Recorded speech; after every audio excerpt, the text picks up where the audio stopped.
That's not the volume you normally play that music, but we'll take it. Thank you, Chris. Thanks for the sponsorship to Salesforce. Thanks to MMA for sponsoring this piece of research. This is a heavy topic, so be prepared, all right? How many of you have been or have gone through some sort of marketing reorg in these past few years, either in your own organization or in one of your client organizations? If I can have a show of hands. Okay, great, thank you. That is an indicator that firms today desire to restructure and get organized to operate more effectively, more efficiently in this new environment. And when I say this new environment, I'll use the acronym MARS, standing for Mobile, Analytics, Real-Time, and Social. Kind of an acronym that really paints a very broad picture of this technology-infused change that we operate in. Now, I'm representing a team of 5 here, academics and practitioners, and this is a piece of research we've been conducting for over a year.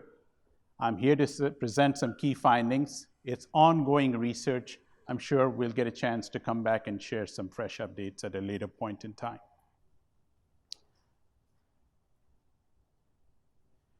Now, the primary data behind our research is about 100-odd interviews we conducted over a year. It covers about 80 companies, many CMOs, many chief digital officers, many senior marketing officers from large companies. And this is not just digital native companies. This is also traditional companies who are today transitioning to the digital world. And it's companies at varying levels of performance. Companies that have outperformed, companies that are on par with their peers, and others. Now, what is it that we heard when we did these interviews? The first thing, as you would expect, we heard universally people say, this should be the golden era of marketing. We have unprecedented capabilities to be precise and targeted in various marketing activities. We can measure the contribution of activities, the ROI of activities. We can be more accountable. And then, of course, we can respond much faster today, not just in terms of advertising response, competitive response, product development, etc. But despite all that, there was a prevailing sense of what we call as entropy. Things are not quite in order, maybe even chaotic. Maybe not in all organizations, but in many organizations.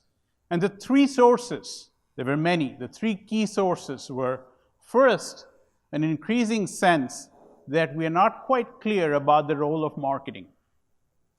As marketing needs to co-develop and co-create things with other functions in an organization, what used to be unique capabilities of marketing are no longer there.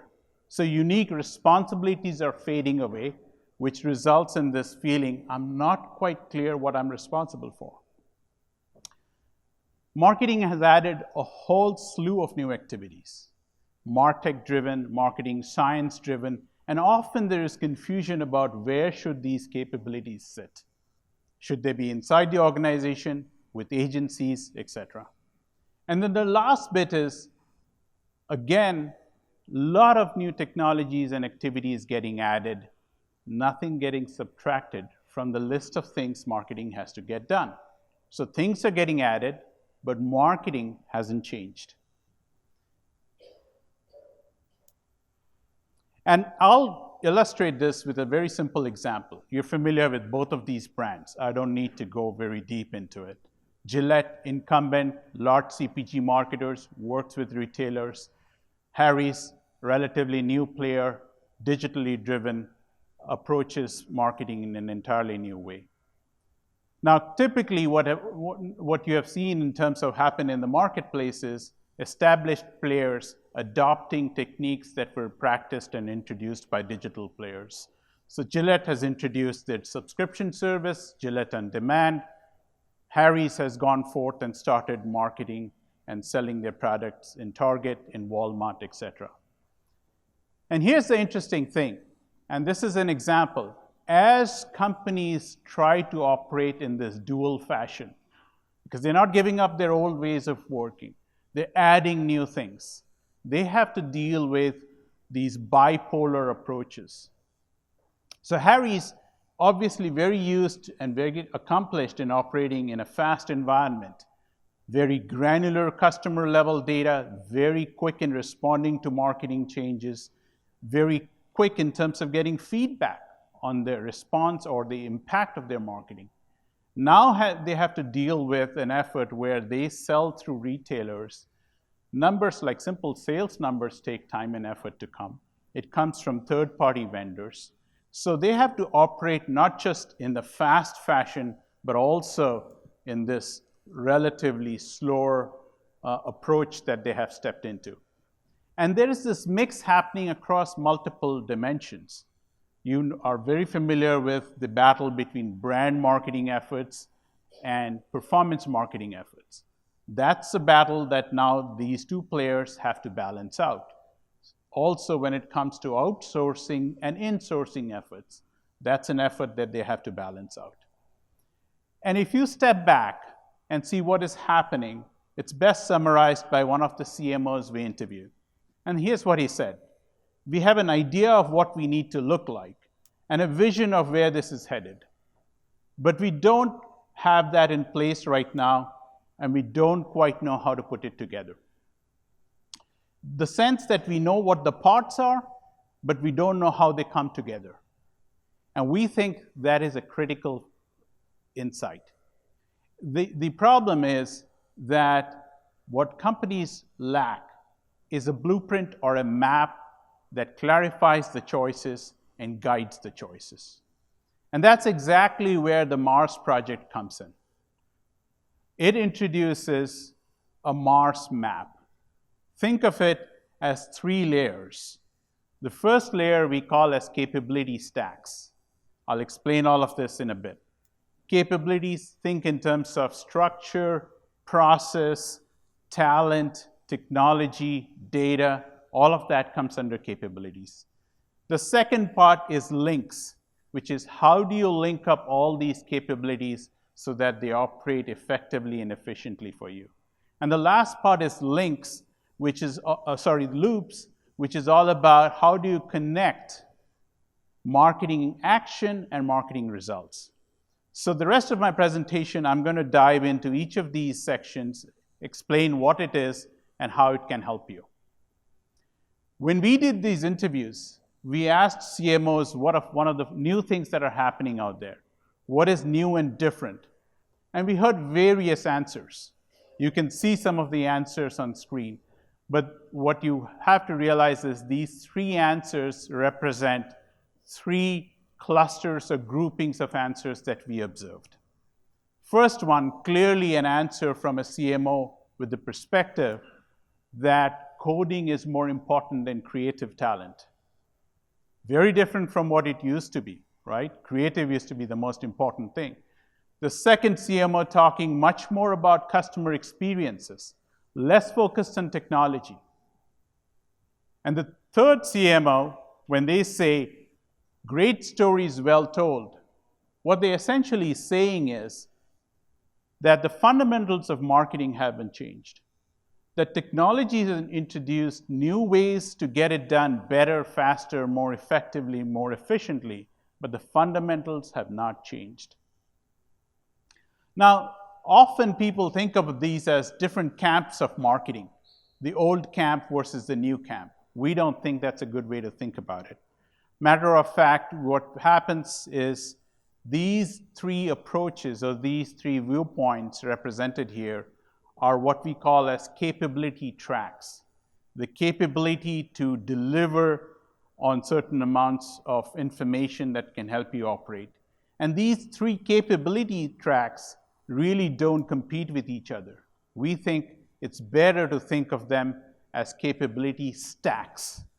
And clearly I'm borrowing from the technology world, where stacks are described as layers of software, operating system applications that work together to deliver the value to the user. Think of marketing capability stacks as marketing organization elements that work together to deliver value to the customer and the consumer.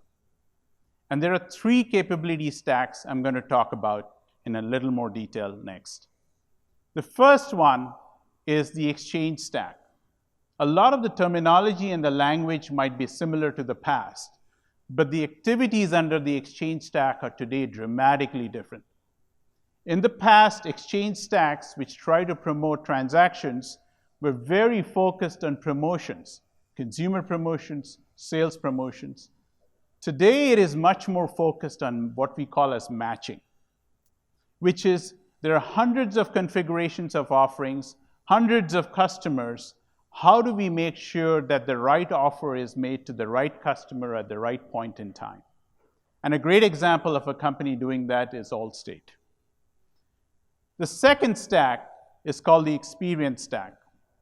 Now, when we talk experience, it often refers to experiential marketing, sponsorship, events that have been done in the past.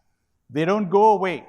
But in the experience stack, the new thing that's emerging is augmentation of your product and service. Augmentation via information-based solutions. And a great example, again, is Delta. If you've flown Delta and you use their app recently, you see how their app plays a role throughout the customer journey, throughout your travel. A few days before there is some information, the day of travel information, post-travel, even informing you if your baggage is on the belt and it should be coming up any moment. And the last stack is the engagement stack. Now, we are all familiar with the old world of brand campaigns, but the engagement stack of today needs to take into consideration platforms that allow consumers to participate, to interact, to really voice their opinion. And it helps the marketer in tremendous ways to come up with campaigns, content, other pieces of product and service that improve your chances of success because you have an edge over competition and you have this new information. Now, each of these stacks, and there's a bit of a build here, I'm going to build this out. Each of these stacks is distinctive. And I'm distinguishing these just on 3 dimensions. There are many dimensions. If you talk to somebody from the exchange stack, they say, our core purpose is to deliver personalization. And somebody from the experience stack is likely to say, if we are about convenience. Engagement stack person saying, maybe we are about cultural relevance and meaning. Somebody from the exchange stack say, we are primarily interested in acquisition and conversion, and we work with individual customers. On the engagement stack side, likely to hear that we are about building brand relevance, brand meaning, and our domain is really the broader population or a subsegment of the population. Now, how does all of this help? What our research shows is there are very different stack configurations out there in different companies. When I say stack configuration, it's the relative strength in each of these 3 stacks. So you're likely to see companies like Chobani that are very strong on the engagement stack and not so much on the exchange stack. On the flip side, you have companies like JustFab that are very strong on the exchange stack and then not very strong maybe on the engagement stack. And then you have somebody like Delta, very, very strong on the experience stack. Now, how does this help? This helps because it clarifies what is the customer or consumer value you are targeting to deliver, and therefore, what is the capability stack you need to have to win. It makes choices more meaningful rather than driven by what is the latest technology fad. Now, the second part of the second layer, the Mars layer, is organizational links. And the third layer I'll come up to in a minute is information loops. If you step back and think about marketing today, it's no longer discrete. It's interconnected, interwoven with many other functional areas. And so you need to have a highly collaborative working environment. Now, you can achieve collaboration via meetings, via cross-functional teams, but those are expensive in terms of time and effort. What our research shows is there are multiple things a marketer can do to achieve that collaboration more efficiently. The first thing is called shared methods. This is about making sure that marketing today, which brings in people from very different disciplines, decision sciences to brand marketing, they often don't speak the same language. And this is just an example. When you have a diverse set of people come together in the marketing area, in the marketing department, we need to create a common doctrine, a common language, a common marketing model of how marketing gets done inside this company, and maybe even a common framework. So that's what we mean by shared methods. The second aspect is key behavior indicators. KPIs continue to be important. KPIs are indeed very important, but it's not enough. What you really need is key behavioral indicators in addition, because those indicators help you achieve high degrees of collaboration. And one of the key indicators there is building trust.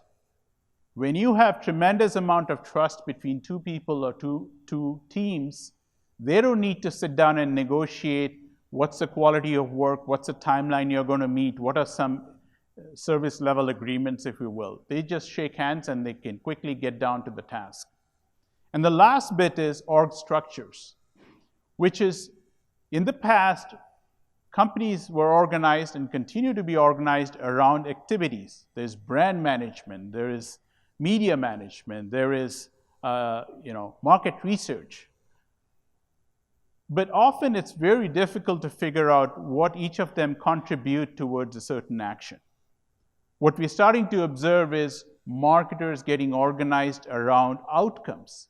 Maybe an acquisition team that brings in experts from various areas, and they are very clear on what they have to deliver. Again, a mechanism to achieve high degrees of collaboration. The third bit, or the third layer in my map, is information loops. These are techniques, proactive approaches a marketer can use to connect marketing action with marketing results. Now, one of the things we observed when we talked to the CMOs is they all talk about the big changes that are happening on data, right? The size, the speed, the different skills you need to work with this data. But a few of them started talking about something very interesting, which is marketers today are not just consumers of data or just users of data. They're also becoming creators, generators of data. What they're doing is essentially embedding a portfolio of sensors. And these sensors are picking up signals of consumer behavior, customer behavior throughout the journey and helping them in decisions. Now, I'm sure you've seen this, the vending machine, the Freestyle machine from Coca-Cola. It's been in the market for several years. Is this a data machine? Is this a vending machine? The answer really is it's both. You know what it does from the vending side, but from the data side, for the very first time, it is able to provide near real-time information to the company on preferences across brands, across flavors, across different customer types, individual customers and consumers in some sense. And it can do that in a fashion that was never available prior to this time. Now, this is owned by the Coca-Cola company, and the company is obviously thinking about other sensors it can put in place. Very much kind of elaborating on this idea in media where you had this owned, earned, shared, and paid sensor media. You can start thinking of a portfolio of owned, earned, paid sensors to capture information. And when you have that kind of a portfolio of sensors and you're able to capture signals from across the consumer or the customer journey, you now have access to information that may be better than your competitors and that may be more real time, and you are better informed in taking decisions. So let me summarize by saying this. We do live in an unprecedented time in terms of what the potential for marketing to deliver results. But there are challenges, and the biggest challenge is trying to make changes without a map. And we think the Mars map really helps navigate that choices in 3 ways. First layer helps you figure out what capabilities do you need to have to win, to compete based on the value propositions that you're trying to provide to your consumer or customer. Second, how do you link those capabilities so that you operate with the least amount of friction? And third, how do you inform those capabilities and make sure you have quick, rapid connections between marketing actions on one side and marketing results on the other? That brings me to the end of my presentation. Thank you.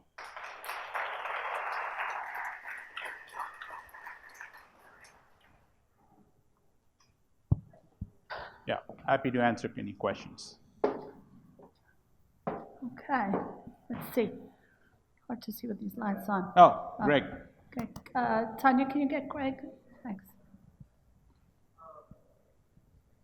Hey, Shubhu, how much misalignment do you guys, I know we haven't run the diagnostic tool and sort of really figured out exactly what the alignment between capabilities and stacks, or in essence, the marketing strategy. Like, we don't know, but just, I never asked Omar, the rest of you, to what degree does the research team think how much misalignment do you think there is between capabilities and the marketing strategy today? And like, how would you, like, what do you know, and then how would you talk about that to a marketer, just knowing what you know today? Sure. So there are 3 pillars of misalignment: motivation, ability, and opportunity. We find that motivation is very strong. So if you were to say on a scale of 1 to 10, many companies we speak to, very high motivation, top quartile.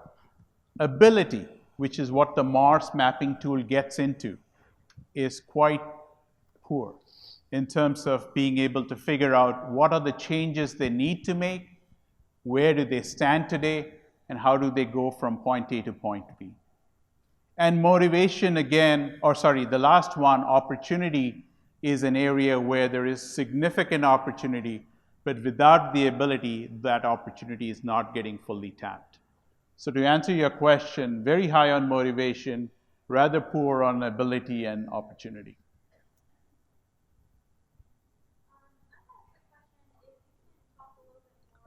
Hold on, let's get you a mic just so that we can all hear you. Thanks. I was interested in the slide where you had the different strategies to compete on Mars, and looking at the service-focused industry. Can you expand on that diagram a little bit? For the service-focused industries? Well, the results I shared are general. They're not really focused by a particular industry. But overall, when we look at the service-focused industries, the area of competition is essentially in terms of customer experience. They're very much focused in terms of delivering satisfaction and trying to gain loyalty. And I think that would be an area where I would say there are some areas, some things that they're doing which I would say rank ahead of other industries. For example, embracing the customer journey as an organizing principle to frame their marketing efforts around. So that's an area where they are significantly ahead of others. I think they've also made some steps in terms of capturing customer data and profiling customers to better meet their needs. So I would say service industry, I would say, is better than others compared to maybe CPG and many other industries. But they still face efforts and some challenges when it comes to opportunities, when it comes to balancing out branding versus experience management. Thank you. Sure. Okay. Thank you, Shubhu. Sure. Appreciate it. Thank you. Thank you. Thank you, guys.